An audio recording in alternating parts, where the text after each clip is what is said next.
सगळेच सांगत होते भगवद्गीता, रामायण वगैरे वाचायला चालू कर. पण मीच ते काही मनावर घेतलं नाही आणि आता कालपासून असं वाटलं की चला आपण वाचायला सुरुवात करूयात. कारण आता 5वा महिना चालू आहे प्रेग्नन्सीचा आणि हे जे राहिलेले 3-4 महिन्यात ना, ते कधी संपतील आणि कधी माझ्या हातात बाळ येईल ना, हे मलासुद्धा कळणार नाही. आणि ह्या सगळ्या याच्यामध्ये माझ्याकडनं हे सगळं वाचायचं राहून जाईल. म्हणून मग कालपासनं मनावर घेतलं आणि वाचायला सुरुवात केली. कालच भगवद्गीता वाचली थोडीशी, पण आणि आता दुसऱ्या दिवशी मी थोडीफार वाचायला घेतली आहे.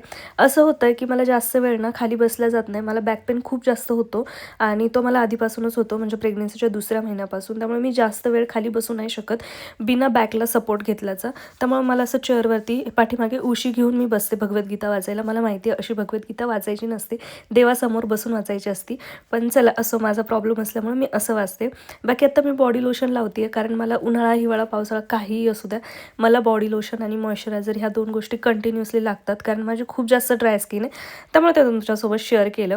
त्यानंतरनं किचनमध्ये थोडंसं काम होतं, ते सुद्धा आवरून घेतलं. किचनची कामे संपत नाही, कितीही करा आपण. आणि ते करायचं ना खूप जास्त कंटाळा येतो. जास्तीत जास्त भांडे घासायचा, जे आता मला करायचे. खूप सारा पसारा पडला होता. तरी चला असो, भेटू आपण नेक्स्ट व्हिडिओमध्ये. बाय.